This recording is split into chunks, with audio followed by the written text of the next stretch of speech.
Terima kasih atas waktu yang diberikan. Kami dari kelompok 5 ingin mempresentasikan hasil diskusi kami. Sebelumnya, anggota kelompok kami adalah Ibu Tri Setiarini, Ibu Wahyu Retnaningsih, Ibu Wiwi Sulistiawati, saya sendiri Wara Widyastuti, Ibu Yosia Ani, dan Ibu Yuyun Ernawati. Di sini topik yang kami bahas adalah tentang sekolahku yang damai. Ini PowerPoint-nya. Sekolahku yang damai. Di sini pesan kuncinya adalah komunikasi positif adalah kunci terwujudnya budaya damai di sekolah. Oke, slide selanjutnya, Ibu.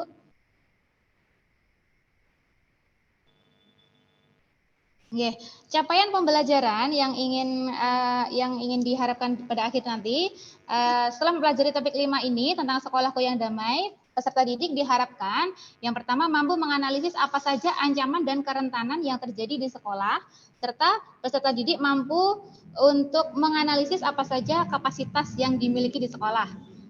Selanjutnya. Nah, yang pertama ini kita mulai dari diri sendiri.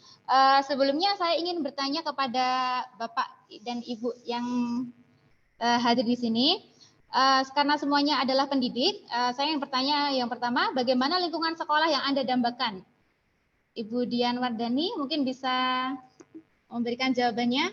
Bagaimana sekolah yang Ibu dambakan selama ini?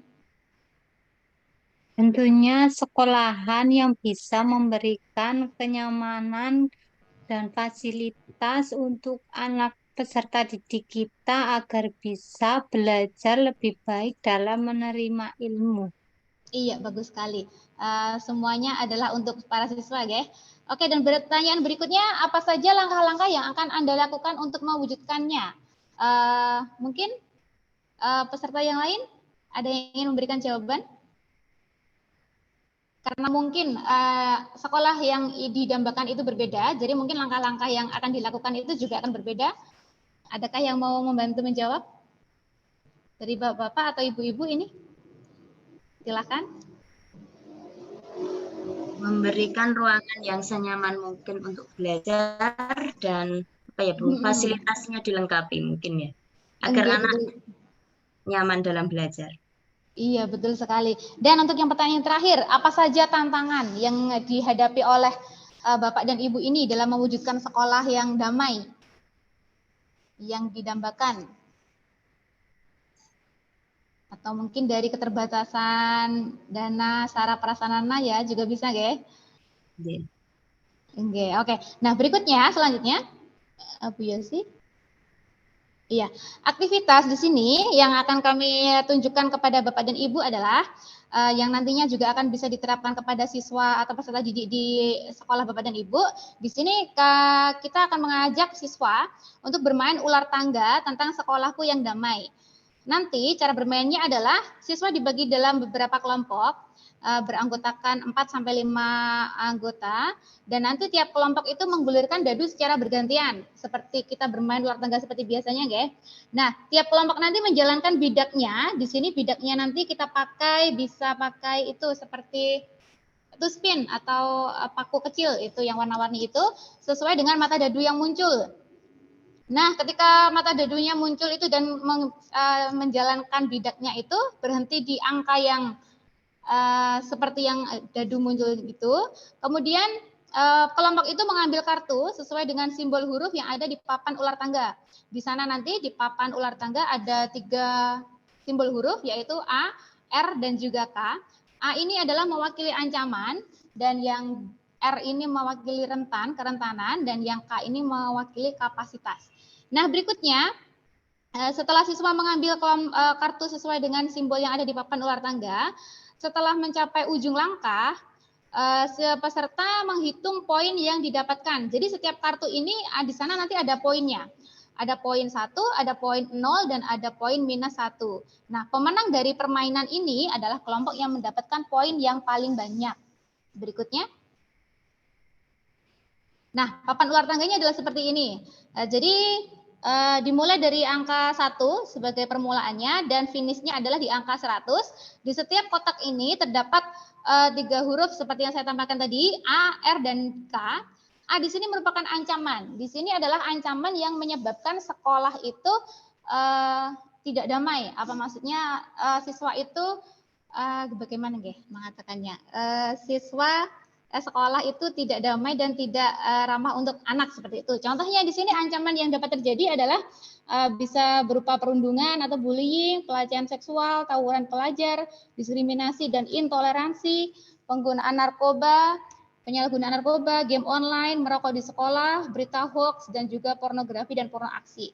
Sedangkan untuk R ini adalah kerentanan. Kerentanan di sini hampir sama dengan ancaman, namun untuk tingkat resikonya masih kecil, jadi masih bisa dihindari atau dicegah, yaitu meliputi majalah dinding yang banyak pesan yang tidak mencerminkan toleransi, siswa yang tidak mau hormat kepada bendera karena mungkin aliran agamanya tertentu seperti itu, atau organisasi siswa yang tidak berjalan dengan baik, dan seterusnya sampai ada 9 poin juga. Dan yang terakhir untuk warna biru adalah K itu kapasitas. Kapasitas itu adalah semacam hal baik atau praktik baik yang harus dilakukan di dalam sekolah tersebut untuk menciptakan sekolah yang damai. Nah, di sini hal baik tersebut antara lain pada setiap upacara ada doa dari setiap perwakilan agama yang berbeda, karena di negara kita adalah negara yang berkebinekaan ya. Dan yang kedua, setiap upacara selalu disisipkan pesan tentang toleransi, adanya konseling untuk siswa yang rawan untuk direkrut kelompok ekstrim dan seterusnya. Itu adalah hal-hal baik yang harus dilakukan di dalam sekolah untuk mewujudkan sekolah yang damai. Oke, berikutnya.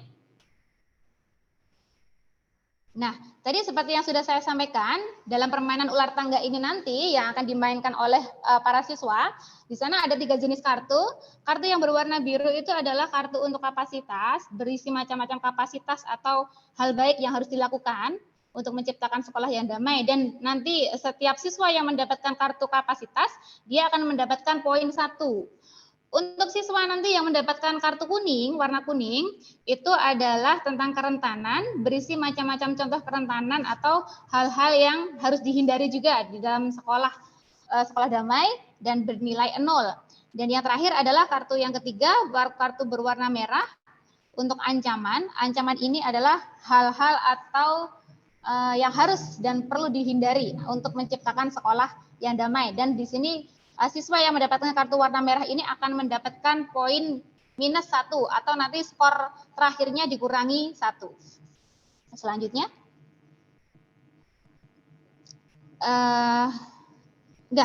Untuk refleksi. Nah, tentunya setelah melakukan permainan ular tangga tadi, ada kelompok yang memenangkan pertandingan dan ada kelompok yang kalah. Nah, di sini misalkan Bapak dan Ibu ini bermain ular tangga seperti yang saya sebutkan tadi.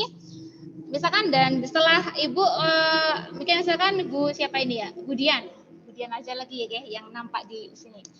Budian misalkan kelompok Anda kalah.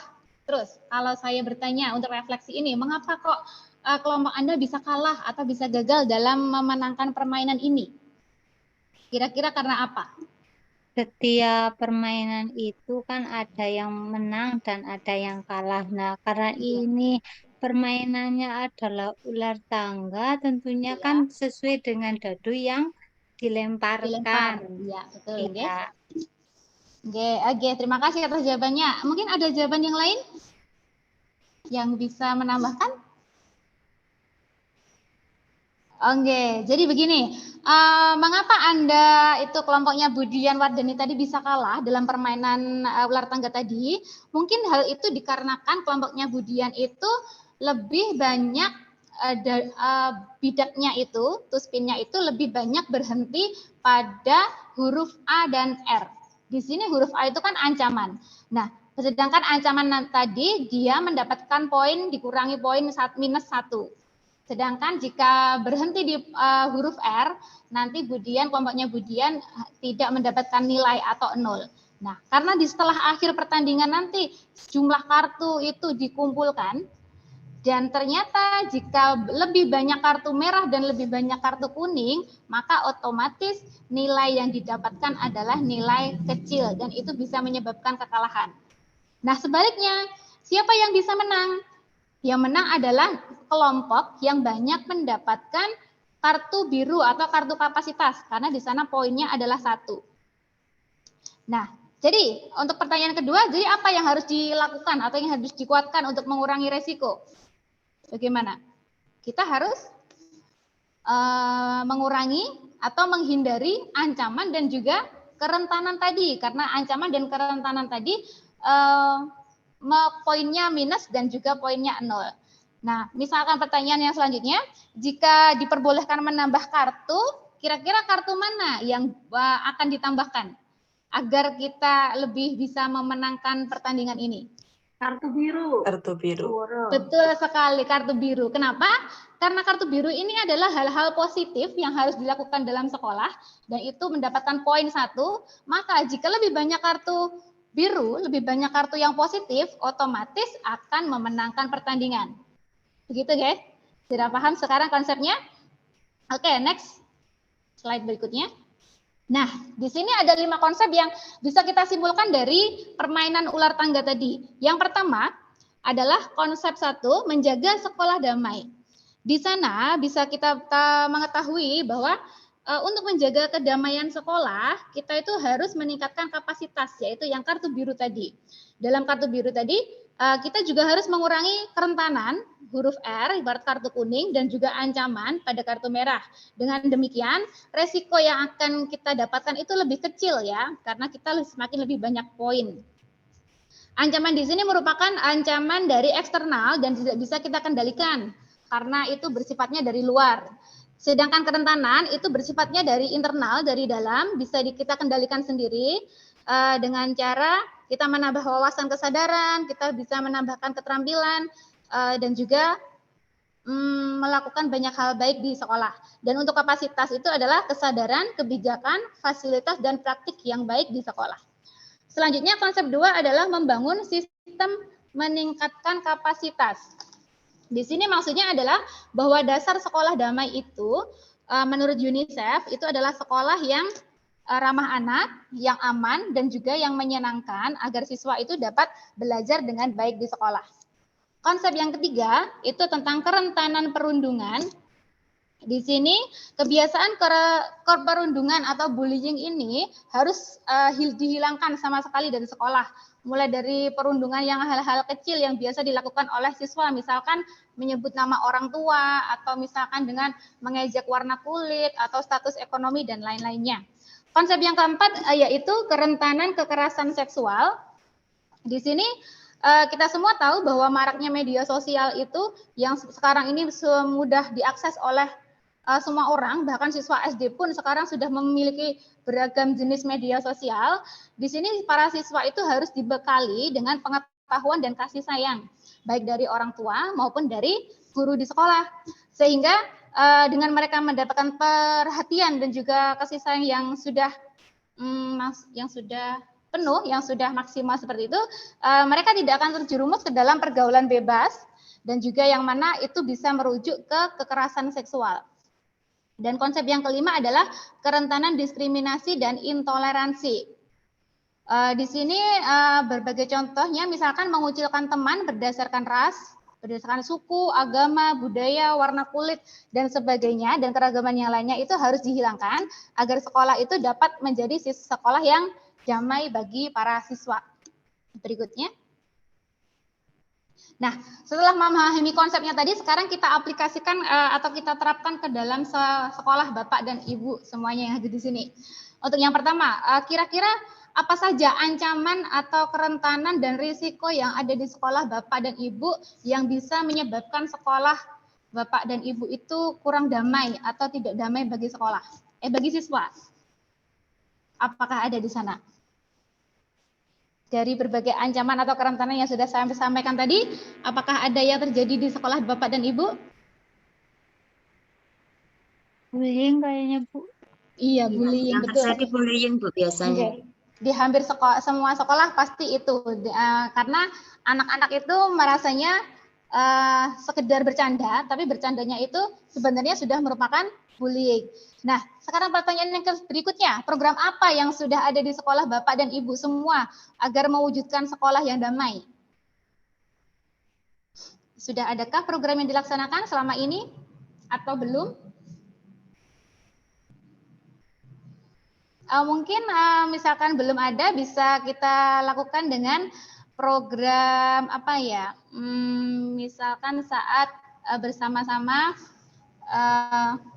Bekerja dalam sama kegiatan. dengan pihak-pihak Bu, mungkin Betul sekali, berbagai guys. pihak, Ya, berbagai berbagai pihak. Ya, seperti dalam ya, kurikulum Merdeka ini, kita bisa menerapkan P5 siswa ini, dan guys. guru. Iya, betul, guys. Ya.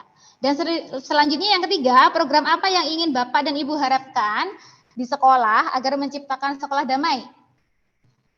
Seperti yang disampaikan Ibu Wiwi tadi ya, bisa dengan kerjasama dengan lingkungan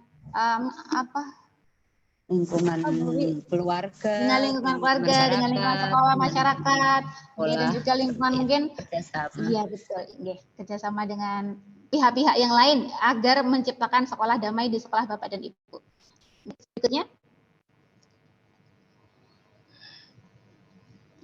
Iya, akhirnya sudah sampai pada evaluasi dan penutup. Di sini saya sebagai fasilitator memberikan kesempatan kepada para peserta di sini Bapak dan Ibu pendidik di sini untuk mengambil intisari dan pesan baik dari topik 5 sekolah damai ini. Kira-kira apa yang bisa kita simpulkan atau bisa kita ambil dari topik 5 ini, dari sekolah damai ini? Mungkin ada yang bisa menyampaikan satu atau dua? Mungkin sedikit menyampaikan Bu. Setelah kelompok 5 tadi memaparkan presentasinya tersebut, di dalam sekolah itu kita wujudkan salah satunya program yang mana bisa membuat sekolah itu menjadi sekolah yang nyaman, menjadi sekolah yang damai bagi siswa dan juga bermanfaat dalam siswa itu mencari ilmu yang bermanfaat di sekolah. Mungkin kurang lebihnya seperti itu, Ibu. Iya, betul sekali. Terima kasih, Ibu Wiwi. Jadi setelah memaparkan hasil diskusi ini, tentunya setelah ini kami sebagai pendidik itu harus membuat program di mana program ini lebih berpihak kepada siswa untuk menciptakan sekolah yang damai, yang nyaman, dan yang menyenangkan bagi siswa. Karena intinya, kuncinya itu dalam pendidikan ini, terutama pada kurikulum Merdeka, tidak hanya berfokus pada pengetahuan saja, melainkan juga tentang pendidikan karakter, pendidikan keterampilan, dan juga pengetahuan, sehingga siswa itu dengan berada di sekolah yang damai, yang nyaman, dan menyenangkan, mereka bisa belajar dengan baik, dengan nyaman, dan juga bisa mewujudkan cita-cita mereka kelak di kemudian hari. Oke. Dan iya, sudah sampai di akhir presentasi kami. Terima kasih atas perhatiannya. Mungkin masih banyak kekurangan karena tadi tiba-tiba datang langsung presentasi. Mohon masukan dari Bapak Arif dan juga rekan-rekan agar kedepannya semakin lebih baik lagi. Terima kasih.